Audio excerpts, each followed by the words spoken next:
আমি আমার গুপ্তধন নিয়ে এসেছি। আয়, নিবি না?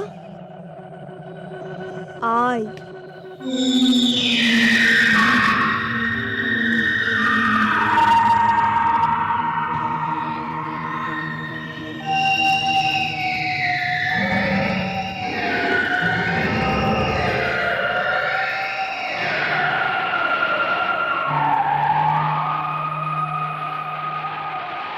আয়, নেমে আয়। কোথায়? আয়, আয় আমার সাথে।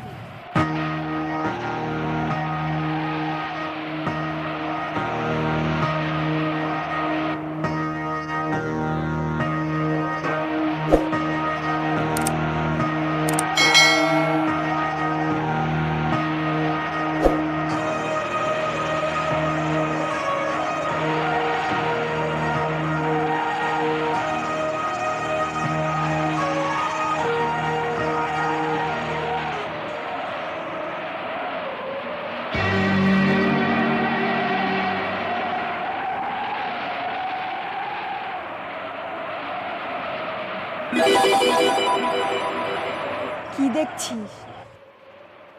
এই সব ধন তোর।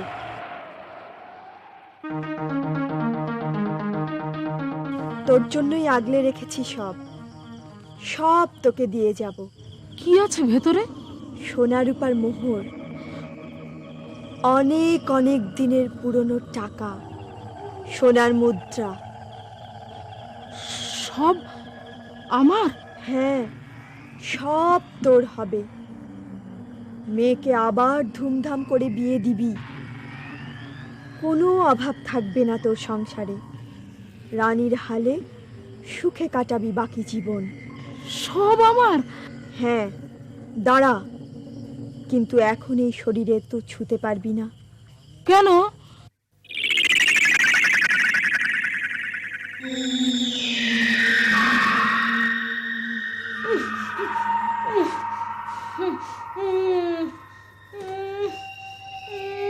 এই, কি হয়েছে? অমন করছো কেন? কি কি কি হয়েছে? কি আরে কি? টাকার হাঁড়ি।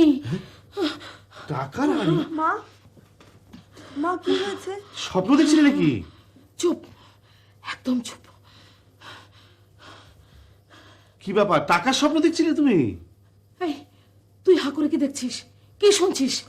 যা ঘুমো, যা। কি ব্যাপার? কি এই,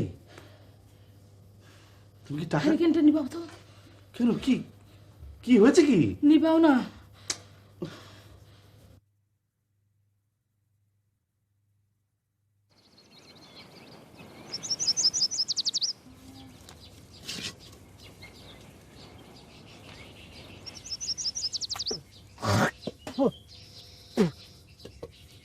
রাইতে কি হয়েছিল তোমার? খারাপ স্বপ্ন দেখা কাইমাই করতেছিলা? কি স্বপ্ন? স্বপন না তো? মা, ও মা, বাবা কি খেয়ে স্কুলে যাবে? ঘরে তো একটাও চাল নেই। তোর ভাবির কাছ থেকে 100 চাল কর জন্য ভাত বসায় দে। না, আমি ভাবির কাছে কোনো জিনিস চাইতে পারবো না। ইয়ে, বেলালকে হাকিমুদ্দির দোকানে পাঠিয়ে আজকের মতো চাল ডাল বাকিতে আনাও মা। বেতন পেয়ে সব একসঙ্গে শোধ করে দেবো। হাকিমুদ্দি বাকি দেবে না। হত ছাড়ি, 7 সকালে নাই নাই খাই খাই বয়ান দিতে শুরু করলি। যা দূর হ, দূর হ আমার চোখের সামনে থেকে। আহা, মেয়েটাকে অকারণে ধমকাচ্ছ কেন? ধমকাবো না তো কি, ওকে মাথায় তুলে নাচবো? মাস শেষ হতে পারে না, ঘরে চাল নাই ডাল নাই। মানি বংশের মানুষ, গ্রামের সেরা শিক্ষিত মাস্টারের সংসারে আজকে খালি নাই নাই খা খা অবস্থা। কাউয়া ডাকে কেন, কিসের জন্যে? আবাদে জমি বিক্রি করে মেয়ের বিয়ে দিলাম। বিয়ে হতে না হতেই সোনার ছেলে জামাইটা আমার মরে গেল। শাশুড়ি ডাইনি অপয়া অপবাদ দিয়ে মেয়েকে তাড়িয়ে দিল। আরে গ্রামের লোকের কথা বাদ দিলাম, নিজের ঘরের ছেলের বউ কথায় কথায় ননদকে ডাইনি প্রমাণ করে। এরকম মেয়েকে গাল দিব না, আমি কি মাথা তুলে নাচবো? আহা, তুমি চুপ করো তো। ভাত না থাকে তো না থাকবে, না খেয়ে আমি স্কুলে যাব। ফেরার পথে একটা ব্যবস্থা করবো। হ্যাঁ, তোমার ব্যবস্থা করার অবস্থা জানতে বাকি আছে আমার? এই তুই চুপচাপ বসে আছিস কেন? এগুলো বেঁচে নিয়ে আয়, আমি দেখি। তুমি আসো তো আমার সঙ্গে, আসো বলছি।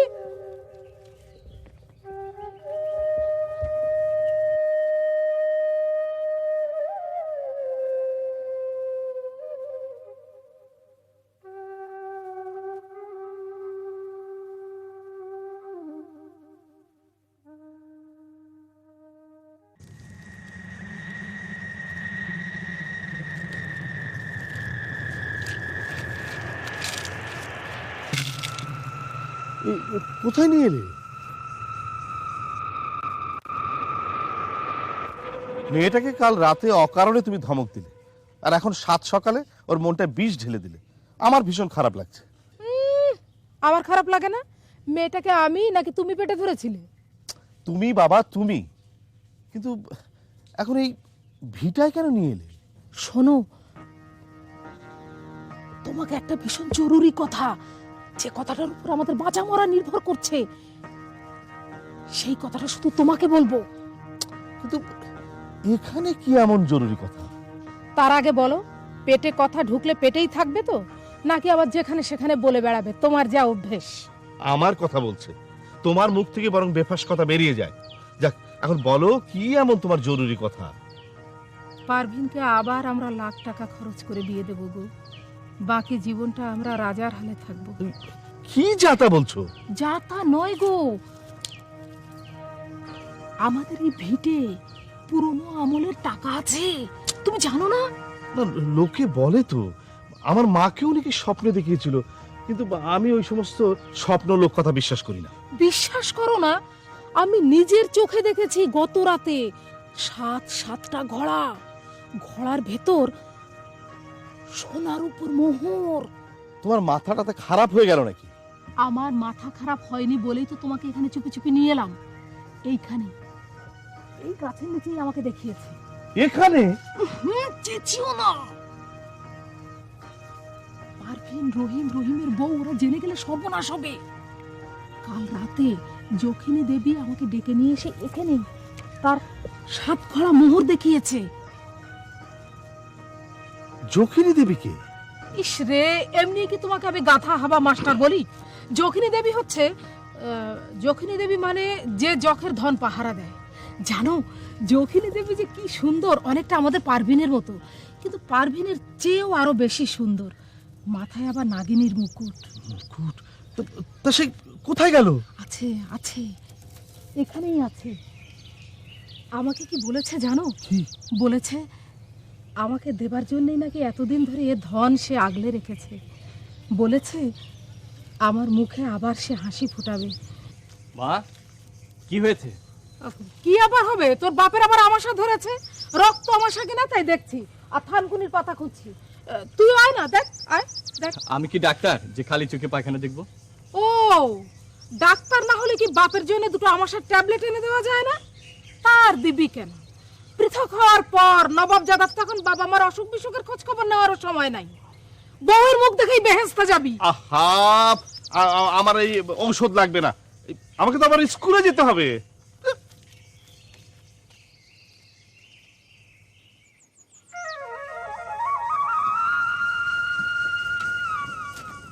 বাবা, হ্যাঁ, না খেয়ে যাবে? ঠিক আছে মা, স্কুল থেকে ফিরেই না হয় খাবো। বাবা, হ্যাঁ, ভাত বসে। থাক না, থাক, ফিরেই খা। আব্বা, শুনলাম আপনার আমাশা হয়েছে। ইয়ে, ভাতের বদলে আজ গুড় দিয়ে চিড়া ভিজে খেয়ে যান, পেট ঠান্ডা থাকবে। তোমার ওই ভিক্ষার চাল চিড়া লাগবে না বৌমা, থানকুনি পাতা বাটা খাইয়েছি, ওই খেয়ে স্কুলে যাবে। যাও।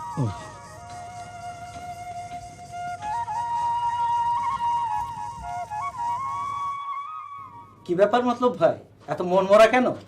আসলে মতলব ভাই, মেয়ের অ্যাক্সিডেন্টের পর কেমন যেন হয়ে গেলেন। এত ধুমধাম করে বড় করে মেয়ের বিয়েটা দিলেন, তো কপালে সুখ সইল না। ভাগ্যে থাকলে পারভিনের আবার ভালো ঘরে বিয়ে হবে। না রে ভাই, আমি ওইসব ভাগ্যটাকে বিশ্বাস করি না। কিন্তু এ দেশে বড় লোক হতে তো বেশি সময় লাগে না। সকালবেলায় ফকির, সন্ধেবেলায় রাজা। আর না না, আর গ্রামের কথা নয়, গ্রামেও এখন তার ভুড়ি ভুড়ি প্রমাণ আছে। হ্যাঁ, সেটা হতে পারে যদি কেউ ঘোড়া, মানে ওই যক্ষের ধন পায় আর কি। আচ্ছা, টাকার ঘোড়া পড়ে পাওয়ার কথা বিশ্বাস করো তোমরা? হঠাৎ টাকার হাড়ির কথা কেন স্যার? আপনার বিটায় টাকার হাড়ি পরে পেয়েছেন নাকি? আমার ভিটায় টাকার ঘোড়া আছে, দেখেছো তুমি নিজের চোখে না? রাখছেন কেন স্যার? আপনি নিজেই তো একবার বলেছেন আপনাদের ভিটায় নাকি টাকার ঘোড়া আছে। আমি বলিনি রে ভাই, লোকজন বলা বলি করে। কই, আমি নিজে তো কখনো শুনিনি যে কেউ এরকম পায়। কোত্থেকে যে মানুষ এই সমস্ত আজগুবি খবর বানায়। এ আমাদের গ্রামের গফুর প্রমাণিক আর যে এত টাকার মালিক, তা কিসের জোরে? সে তো নিজেই স্বীকার করে যে মাসান দিঘি 2 ঘড়া টাকা পড়ে পেয়েছিল সে। আচ্ছা, বাদ দাও তো এই সমস্ত আলোচনা, ভালো লাগে না। ও হ্যাঁ, ইয়ে 5th পিরিয়ড তো তোমার অফ। জি। আমার ক্লাসটা একটু নিয়ত হলেন, আমি হেড স্যারকে বলে আধা বেলা ছুটি নিয়ে যাই। এখন না বেরোলে রাতে আমার চুলে হাঁড়ি চড়বে না। আসি আমি, হ্যাঁ? স্যারের কাছে যাই।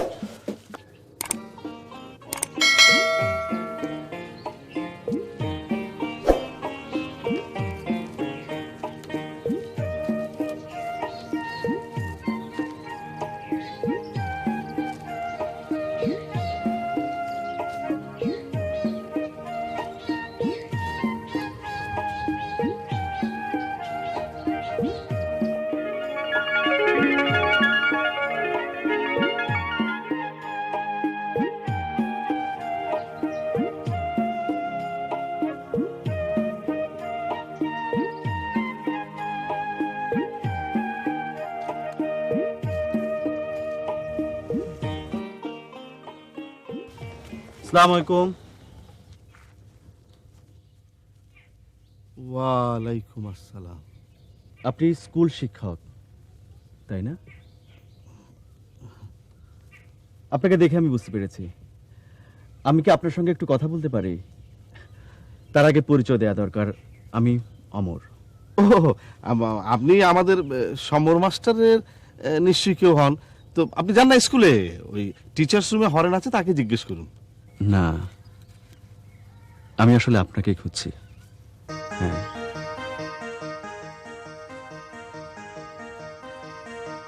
ও, আমার নাম শুনে আমাকে হিন্দু ভেবে আমাকে হরেন মাস্টারের কাছে পাঠাচ্ছিলেন। অমর তো বাংলা শব্দ, শুধু হিন্দু নাম হবে কেন? ঠিক আছে, আপনি বরং আমাকে অমর হাসান বা শুধু হাসান বলে ডাকবেন। আমি কিছুক্ষণ আগে আপনাদের ওই বাজারে এসে নেমেছি। ওখানে এক চায়ের দোকানের ছেলে আমাকে আপনার সঙ্গে আলাপ করতে বলল। আপনি নিশ্চয়ই এলাকার কাছাকাছি কোনো গ্রামে বাড়ি, তাই না? আমি এই এলাকার গ্রামে কিছুদিন কাজ করতে এসেছি। তো আপনি কি কাজ করে? কোনো ডিপার্টমেন্টে না এনজিওতে? না, আমি কোনো সরকারি লোক না, কোনো এনজিও প্রতিনিধিও না। নিজের খেয়াল খুশিতে কাজ করি আমি। দেশের দরিদ্র মানুষ কিভাবে দ্রুত উন্নতি করতে পারে, দুঃখ কষ্টে পীড়িত মানুষ কিভাবে দ্রুত মুক্তি পেতে পারে, সংক্ষেপে এটাই হচ্ছে আমার কাজের ক্ষেত্র।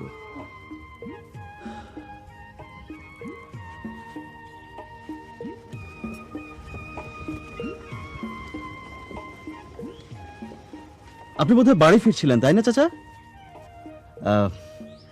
চলুন না চাচা, আপনার সঙ্গে যেতে যেতে কথা বলা যাবে। চলুন। আপনি আমার সঙ্গে কোথায় যাবেন? আমাদের গ্রামে যাবেন? হ্যাঁ, সেজন্যই তো আপনার সঙ্গে এত কথা বললাম। আসুন, ছাতাটা আমার হাতে দিন, এতে আমরা দুজনই রোদের তাপ থেকে কিছুটা বাঁচবো। আসুন।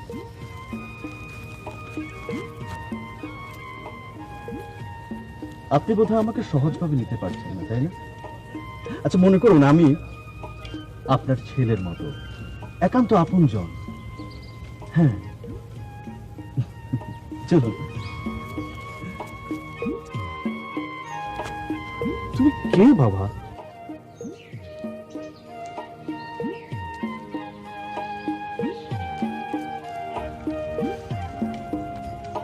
চলুন।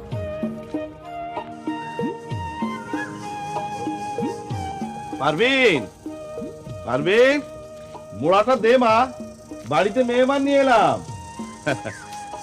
গরিব মানুষ খুঁজছো তুমি?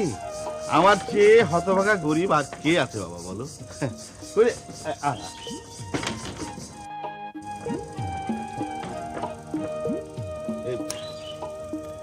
আমার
আপনার এই ভিটে বাড়ি আমার খুব পছন্দ হয়েছে, খুব সুন্দর। এই ভিটেটা ছাড়া আমার আর কিচ্ছু নেই বাবা। আগে আরো সুন্দর ছিল, বাড়ি ভর্তি গাছগাছালি ছিল, সব বেচে খেয়েছি। গাছপালা ছাড়াও আপনার এই ভিটায় অনেক পুরনো সম্পদ আছে, যা দিয়ে আপনারা বাকি জীবন রাজার হালে চলতে পারবেন। কি সম্পদ বাবা? আপনাদের সন্ধান দিয়ে যাব। তার আগে আমি ভিটেখানা ভালো করে ঘুরে দেখতে চাই। একটু পারভিনকে ডাকুন তো, আমার কাজে ও খুব ভালো গাইড হতে পারবে।